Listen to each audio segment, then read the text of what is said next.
예, 안녕하세요. 사랑합니다. 삼계고등학교 3학년 친구들, 예, 이제 방학을 일주일 정도 앞두고, 코로나19 사태가 심각해져서 이번 주 온라인 수업으로 진행하게 되었습니다. 여러분들, 물론 이제 고3이 1차 지필평가도 끝나고 이번 방학 때 여러분들 그 확정된 내신을 통해서 이제 수시 입시를 하는 친구들은 대학도 찾아보고 수시 입시에 필요한 것들을 이렇게 잘 준비하는 중요한 시기인데 그 방학을 일주일 앞두고 이런 상황이 펼쳐져서 매우 안타깝게 생각합니다. 어쨌든 여러분들 이번 주 수업 마무리 잘 하고 여러분들 방학 계획 세웠던 대로 잘 실천할 수 있기를 당부드리겠습니다. 윤리와 사상도 이제 진도가 웬만큼 나갔는데 아직 사회사상 부분이 남아 있습니다. 그래서 이걸 이제 이번 주 3시간 동안 최대한 나갈 수 있을 만큼 진도를 나가도록 하고 이제 여러분들 2학기에 시작하면 바로 이제 진도를 마무리할 수 있을 것 같습니다. 이제 그리고 나서 남은 시간은 여러분들 이제 다양한 기출 문제를 풀어봄으로써 여러분들 실력을 향상할 수 있는 그런 기회를 갖도록 하겠습니다. 또한 이번 방학 때 보충을 신청해서 이제 들으려고 했던 친구들이 있는데 지금 현재 상황에서는 보충 수업도 할 수 없게 되어서 이 또한 매우 안타깝게 생각합니다. 여러분들 가정에서 여러분들 윤리와 사상 공부를 하면서 이제 잘 이해가 안 되는 부분이 있거나 질문하고 싶으면 언제든지 연락을 주기 바랍니다. 이번 주 3시간의 시간이 있는데요. 실용주의 우리가 1학기 2차 지필 평가 보기 직전까지 이제 진도로 나갔던 현대철학에서 이제 실존주의와 실용주의, 그 중에서 이 실용주의 부분을 다시 한번 정리하는 것으로 시작을 하겠습니다. 실용주의 정리하고 이어서 이제 사회사상 EBS 교재를 중심으로 나가도록 하겠습니다. 여러분 오늘은 이제 실용주의에 대해서 EBS 교재 128쪽입니다. 현대철학은 지난번 교육과정까지는 생철학도 들어있었고 생명 중심에 관한 철학도 들어있었고 다양한 철학이 들어있었는데 이번에 교육과정이 바뀌면서 현대철학은 이 실존주의와 실용주의 두 가지 철학만 담겨 있습니다. 이제 그 중에서 실용주의라 함은 프래그머티즘이라는 용어로 많이 쓰입니다. 실제 이제 그리스어 프라그마라는 말에서 왔대요. 지식의 가치를 행위의 효과나 실제적인 결과에 비추어 평가한다. 즉 실용주의라고 함은 실생활에 이제 얼마만큼 도움이 되느냐, 그게 가치 평가의 가장 중요한 기준이라고 할 수 있습니다. 그래서 이러한 실용주의 사상은 19세기 말 미국, 특히 이제 농업사회에서 이 산업사회로 급변하는 변화 속에서 일어나는 어떤 다양한 사회 문제들이 증폭되거든요. 그러면 이러한 사회 문제를 잘 합리적으로 해결할 수 있는 방법이 무엇이 있겠느냐. 그렇듯 현실에서 일어나고 있는 여러 가지 문제를 실질적으로 해결하는데 역시 철학도 도움을 주는 게 의미 있지 않겠느냐라고 해서 이제 등장하게 된 겁니다. 또한 이 종교의 바탕을 두었던 이전의 세계관, 그렇죠? 우리가 중세 시대를 지나오면서 신중심의 세계가 서양에서는 굉장히 이제 뿌리 깊게 자리를 잡게 됩니다. 근데 이러한 세계관 것과 새롭게 제시된 어떤 과학적인 세계관이 갈등하는 상황이 전개된다. 그러니까 여기서 갈등이란 말은 중세를 지배했던 신중심의 세계, 결국 인간이라 함은 중세의 신중심 세계에서는 결국 신을 믿고, 그렇죠, 신의 말씀을 따르고 기도하는 것밖에 없잖아요. 그런데 우리가 이제 실질적으로 그러면 신이 곧바로 응답을 해주느냐? 이제 그렇지 않을 경우가 훨씬 더 많을 거 아니에요. 이제 그러다 보니까 많은 종교인들은 현실의 삶도 중요하지만 더 중요한 건 내세, 이 다음에 이제 신과 함께 살아갈 또 다른 세상이 더 중요하다. 그러니까 이제 천국이나 새로운 세상 얘기를 많이 한 거예요. 그런데 물론 이러한 신을 믿고 따르고 기다리는 사람도 많지만 그러기에는 현실의 삶이 너무도 어려운 거예요. 지금 당장 해결해야 될 문제가 많은 거예요. 즉 실용주의는 그러한 어떤 현실의 많은 다양한 문제들을 지금 당장 해결할 수 있게 하는 게 더 중요하다. 내가 기도를 하고 신의 말씀을 묵상하고 그런다라고 당장 해결되지 않는다. 그런 의미에서 어떤 이제 갈등을 빚어왔다라고 표현을 한 겁니다. 이렇게 해서 이제 실용주의라는 새로운 철학이 등장하게 되었다.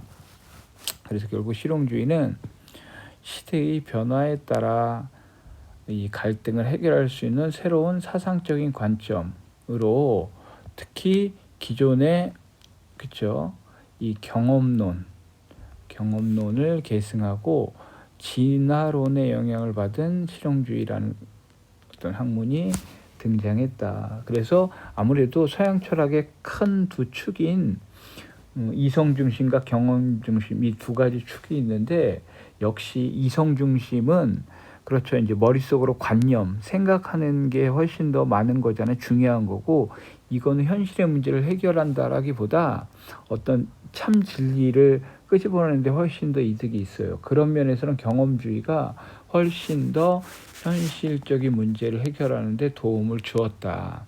그렇기 때문에 실용주의는 경험주의 영향을 받을 수밖에 없었겠죠.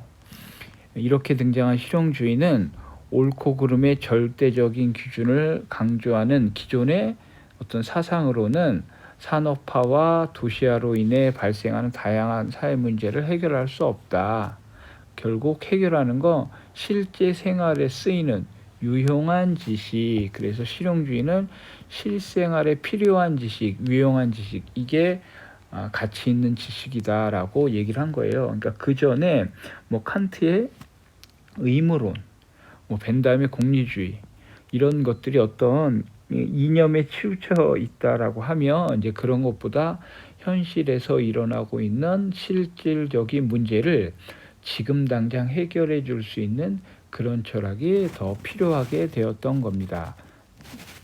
자, 이제 이 실용주의의 첫 사상가로 퍼스란 사람이 나옵니다. 되게 낯설 거예요, 선생님도. 근데 이제 이 퍼스라는 사람이 실용주의라는 사상을 처음 만들었다 정도는 여러분 기억하고 있어야겠죠. 특히 이제 퍼스라는 사람이 실용주의라는 것을 하나의 창안해내면서 실용주의 경륜이란 말을 썼대요. 자, 경륜. 칸트가 의무론을 얘기할 때 경륜이란 표현을 썼죠. 내 의지의 경륜이, 즉 네가 지켜야 될 어떤 도덕 법칙이 경륜이, 그런 의미에서 퍼스도 이 경륜이란 말을 끌어온 것 같아요. 과학적인 탐구 방법을 거친 지식의 어떤 중요성을 강조. 왜냐하면 이 과학적인 게 합리적이고 실제 실험을 통해서 확실한 지식이기 때문에 우리에게 가장 큰 도움을 준다라고 할 수 있어요.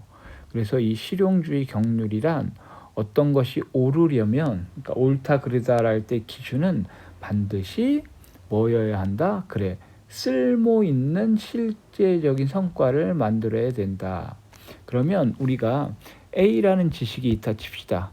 이 A라는 지식이 쓸모가 있고 현재 의미가 있는 지식이 되려면 이걸 활용해서 어떤 현실의 문제를 해결할 수 있어야 돼요. 문제를 지금 당장. 그런 것들이 이제 쓸모 있는 실제적인 성과를 만들어내는 지식이 실용주의의 경륜에 해당되는 겁니다. 퍼스는 어떤 사상이 진리가 되기 위해서는 단순히 사실과 일치하거나 논리적인 일관성이 있는 정도를 넘어서, 그러니까 기존의 철학들은 이런 걸 강조했죠.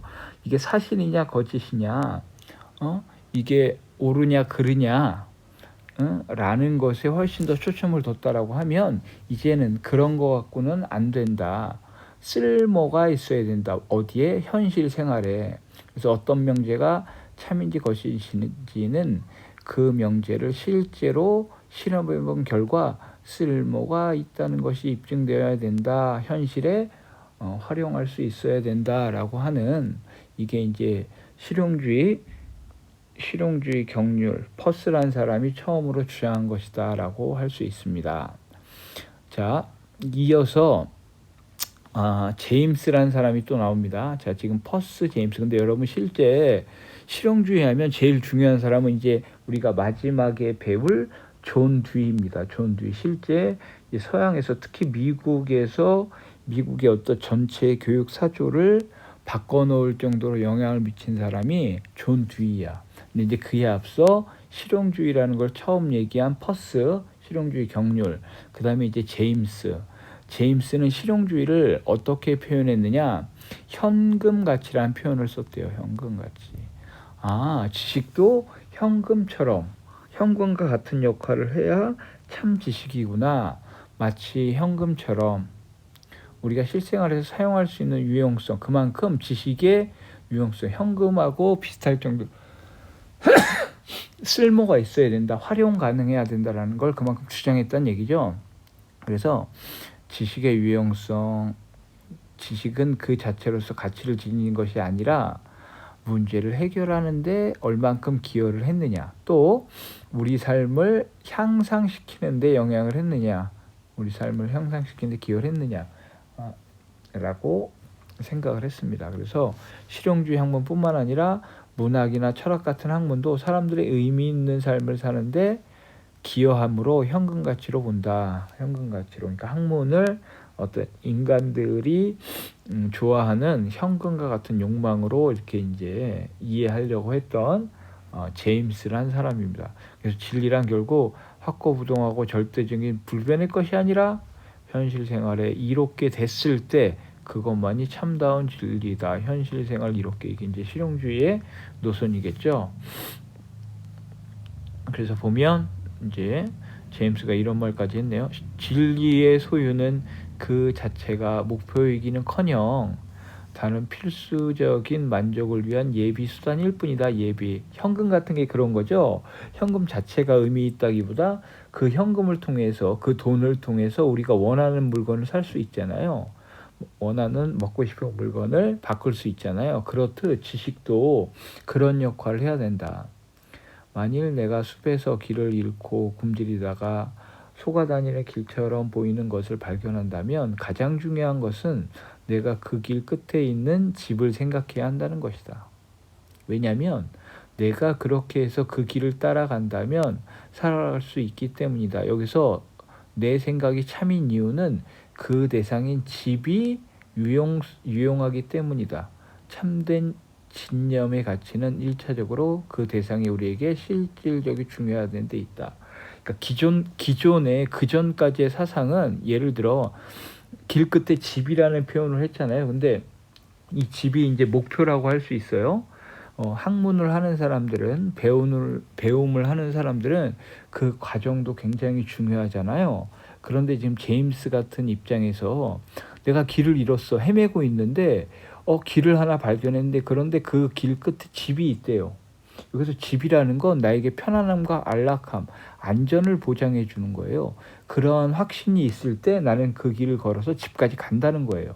그런 확신과 그러한 실용성이 없다. 그러면 나는 그 길을 갈 필요 없다. 학문도 진리도 그래야 한다. 나에게 확실한 유용성, 필요성을 주었을 때 그것이 진리로서 의미가 있는 거다라고, 이렇게 제임스는 생각을 했습니다. 실용주의. 자, 여러분, 퍼스, 제임스, 실용주의에 대해서, 제임스는 현금 가치, 실용주의를 처음 얘기한 사람 퍼스, 경륜이라는 표현한 걸 다시 한번 알아두세요. 자, 실용주의 사상가의 이제 가장 대표적인 존 두이는 도구주의라는 것을 강조했대요. 도구주의. 뭐냐면 인간은 환경과 상호작용하는 과정에서 끊임없이 문제 상황에 직면하는데 그러한 문제 상황을 해결하는 과정에서 습득한 경험이 축적돼 그것이 이론이 되고 그것이 학문이 되고 그것이 지식이 된다. 그래서 지식은 그 자체가 목적이 아니라 인간이 직면한 문제를 해결하는 데 얼마나 쓰이냐, 유용하냐, 도구다. 그래서 결국 도구주의. 여기서 지식을 하나의 도구로 보고 있다는 거예요. 지식은 하나의 도구. 어떤 도구? 나에게 쓸모 있느냐 없느냐. 나에게 인간에게 쓸모, 유용성을 주느냐. 이게 기준이다. 그걸 주었을 때 그 지식은 의미가 있다. 그러니까 하나의 도구로서 이제 그러니까 진리 자체를 탐구하고 그것을 알아가는 게 인간에게 의미 있다. 이제 그런 게 아니라 그 지식을 통해서 나에게 해결점, 쓸모, 유용성을 주었을 때 그게 참된 지식이다. 그래서 지식을 도구로 간주하고 있습니다. 이제 그걸 하기 위해서 지성적 탐구를 강조합니다. 지성적 탐구.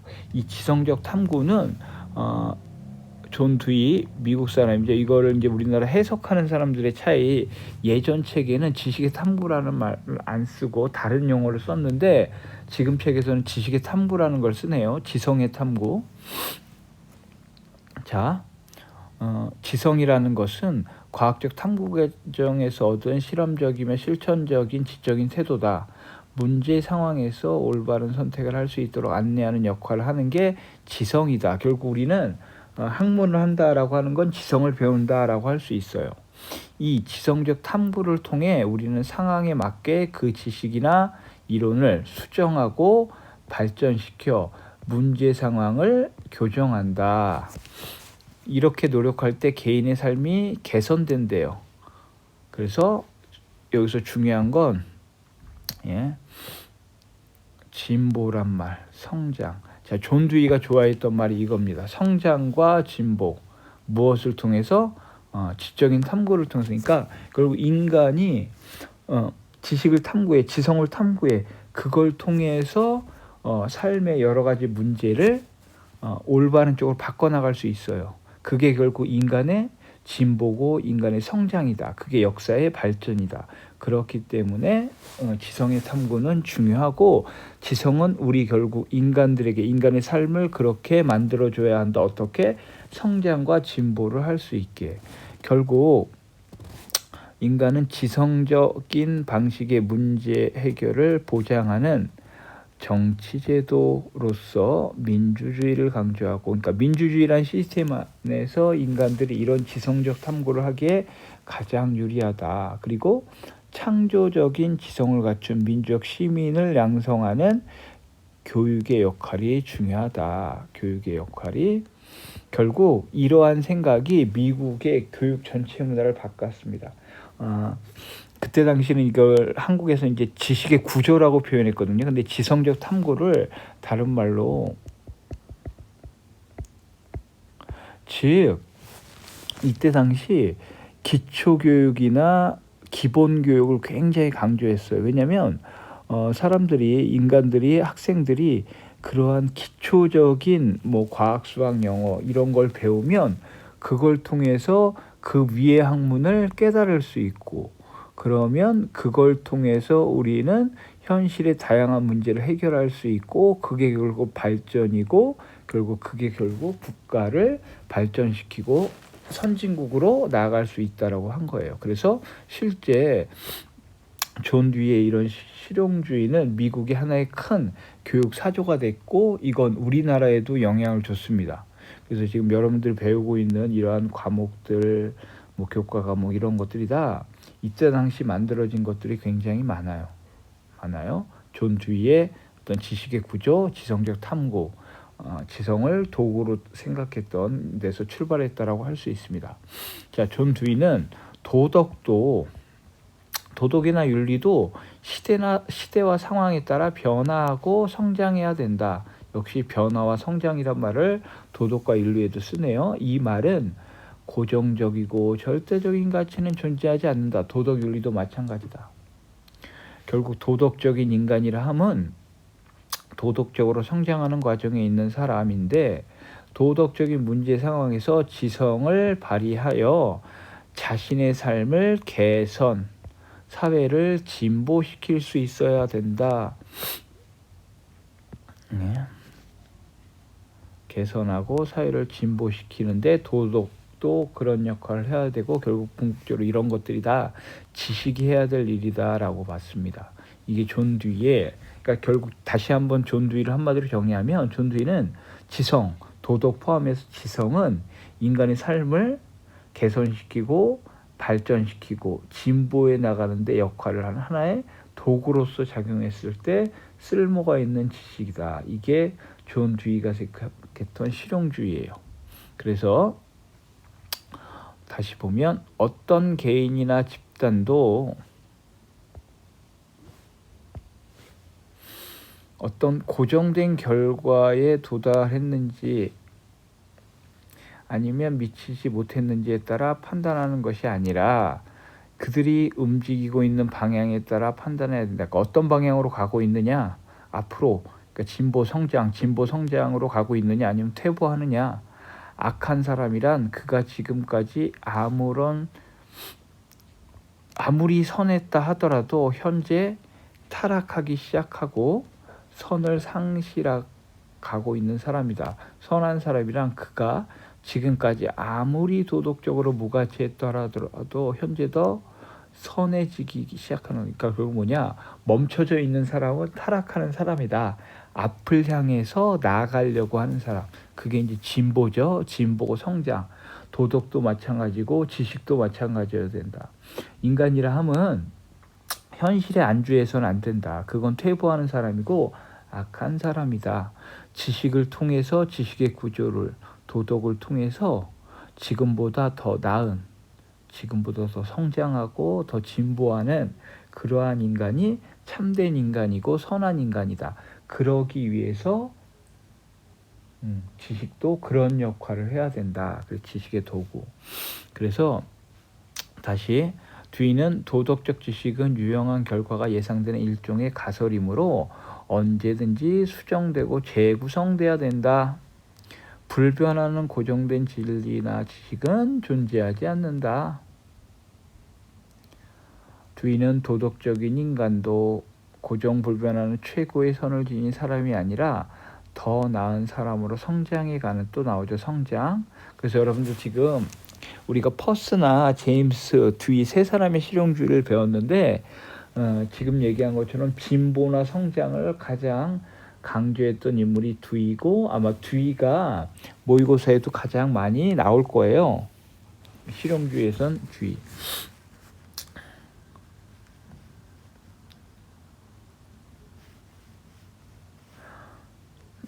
자, 듀이의 실용주의 여기 간지에 이런 말이 나와 있네요.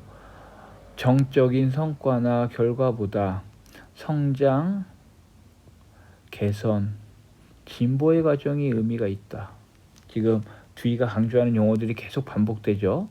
최종적으로 고정된 목적으로서의 건강이 아니라 필요한 건강의 개선이 목적이자 선이다. 목적은 더 이상 도달해야 할 최종 종착점이 아니다. 그것은 현재 상황을 변화시키는 능동적인 과정이다. 건강, 부, 학식과 마찬가지로 정직, 근면, 정의도 획득돼야 될 고정된 목표는 선이 아니다. 성장 자체가 도덕의 유일한 목적이다. 그러니까 이게 핵심이겠네. 그러니까 도덕도 아무리 몇천 년 전에 소크라테스가 얘기했던 게 진리라 하더라도 현대의 우리 삶을 앞으로 나가게 하거나 변화시키지 못하거나 성장시키지 못하면 그건 진리가 아니다. 그래서 성장 자체가 도덕의 유일한 목적이다. 그러니까 과거의 도덕적인 진리를 통해서 내 삶이 성장해 갈 수 있을 때 그것만이 참된 도덕이다라고 할 수 있어요. 자, 이러한 이제 실용주의는 현대에 어떤 의의와 문제점이 있는지. 첫 번째, 실용주의는 변화하는 문제 상황. 그렇죠. 특히 현대 굉장히 급변하고 있죠. 이러한 급변하는 문제 상황에 어떤 대처하는 지식의 탐구를 강조함으로써 현대 사회에서 발생하는 다양한 사회 문제를 해결할 수 있다. 그렇죠. 과거에 지식의 기준에 얽매이지 않고 새롭게 새로운 변화에 적응할 수 있는 지식이 살아남고 그러한 지식이 의미 있다라고 하면 그쵸, 현대에 복잡하게 일어나는 다양한 문제를 보다 빠르고 신속하고 정확하게 해결될 수 있다라는 강점이 분명히 있습니다. 두 번째, 가치의 다양성, 다양한 가치관, 인간의 오류 가능성을 인정하고, 그렇죠. 과거 몇천 년 전부터 이어왔던 진리는 의심하면 안 된다가 아니라 인간도 틀릴 수 있구나 인정하고 관용을 강조함으로써 현대사회의 다양한 도덕적 갈등 문제에 유연하게 대처하고 다원화된 현대 민주주의 사회가 정착하는 데 도움을 준다. 특히 이제 이러한 민주주의 사회가 이러한 토론과 그쵸, 소통, 다양성을 인정하는 데 있어서 실용주의는 굉장히 긍정적인 역할을 한 게 분명합니다. 그런데 실용주의는 또한 문제점이 있습니다. 우리가 칸트의 의무론이나 공리주의도 역시 다 문제가 있었죠. 현대에 새롭게 등장한 실용주의도 역시 문제점이 있습니다. 첫 번째, 지식과 가치의 유용성을 강조하죠. 그렇죠. 지나치게 강조하다 보니까 지식 그 자체를 위한 지식과 본래적인 가치의 존재를 간과할 수 있다, 무시할 수 있다. 지금 무슨 얘기냐? 여러분, 칸트의 의무론이 현대의 도덕 문제를 해결해 주지 못할 수 있어요. 그럼 그렇다고 칸트의 의무론을 버립니까? 아니죠. 칸트 철학이 갖고 있는 가장 큰 장점은 인간이 끝까지 포기하지 말고 도달해야 될 어떤 도덕의 목표를 굉장히 높은 지점에 올려놨다라고 했잖아요. 현대 우리가 칸트의 그 도덕을 실천하지 못할 수 있어. 그러면 현대에 필요 없는 지식일 수 있잖아요. 그럼 그렇다고 해서 이 칸트의 의무론을 버립니까? 그건 아니겠죠. 즉 지금 당장 쓸모없다라고 해서 지금 일어나고 있는 다양한 문제를 해결할 수 없다라고 해서 과거의 도덕 이론들이 다 틀렸다라고 말할 수는 없겠죠. 그래서 그냥 지식 그 자체, 특히 지식이 갖고 있는 어떤 본래적인 의미 같은 것들을 너무 무시할 수 있게 된다. 이거 갖고 해결 못하는데 그럼 필요 없는 거 아니야? 라고 그냥 버리기에는 우리 인류의 문화유산, 특히 정신적인 문화유산, 철학은 그런데 굉장히 의미가 있는 것인데 그런 어떤 이제 문제를 안고 있다가 첫 번째 문제점입니다. 자, 두 번째, 보편적인 도덕 규범이나 그렇죠? 우리가 배운 뭐가 있죠? 칸트의 의무론, 공리주의 이런 보편적인 도덕 규범이나 원리의 존재와 가치를 부정해. 아까도 얘기했죠. 현대 도덕 문제를 해결할 수 없어 라고 하면 이제 부정할 수도 있죠.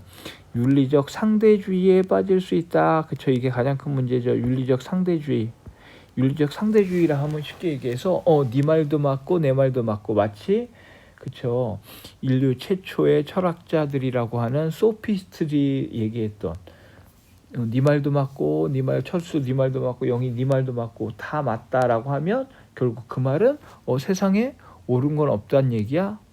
그건 분명히 아니죠. 왜냐하면 공감이라고 하는 모든 인류가 공통적으로 중요하게 여기는 그러한 가치들이 있어요, 없어요? 분명히 있어요. 사랑, 평화, 정의, 배려, 희생 이러한 가치들은 모든 인류, 인종이나 나라, 그쵸, 성별을 초월해서 모든 인간이 다 고귀한 가치로 여기잖아요. 그런데 그걸 인정 안 하게 될 수 있어. 그게 윤리적 상대주의잖아. 그 다음에 유용성의 관점에서 비도덕적인 행위를 합리화할 수도 있다. 실제 그렇겠죠. 여러분 우리나라의 경우는 좀 예외지만 예를 들어 현실에 고통이 너무 심해.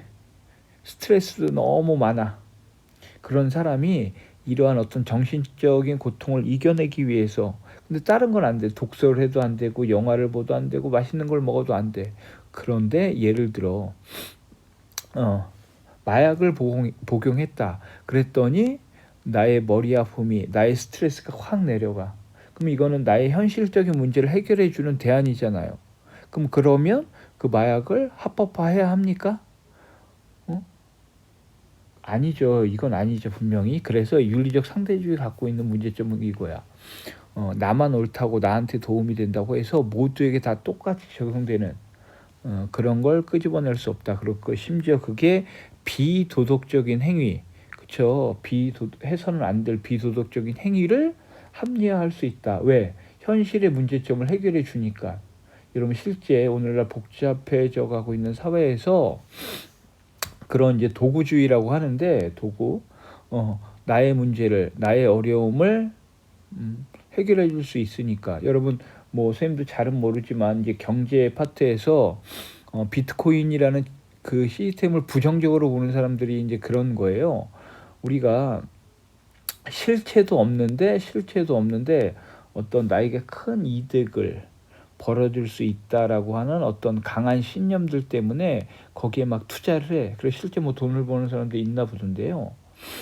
실제 그게 인간의 삶을 정말 윤택하게 해주는 것인지 그건 아직 검증이 안 됐죠. 그런데 마치 그것이 우리 삶을 바꿔줄 것처럼, 나에게 많은 이득을 가져다 줄 것처럼 착각하는 사람이 많다는 거야. 결국 우리는 지식이라고 하는 거, 철학이라고 하는 거, 이런 게 유용성의 관점에서만 볼 것이냐, 그것만은 아니다라고 해야 됩니다.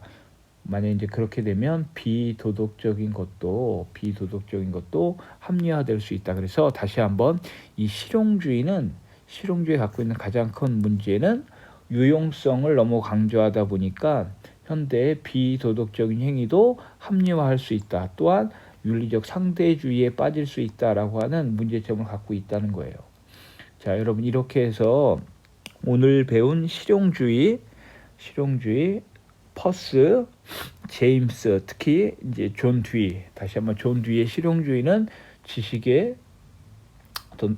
지식이라고 하는 건 우리 인간의 삶을, 현재의 삶을 변화시킬 수 있어야 된다. 그 변화는 성장, 발전시키는 데 도움을 줘야 한다.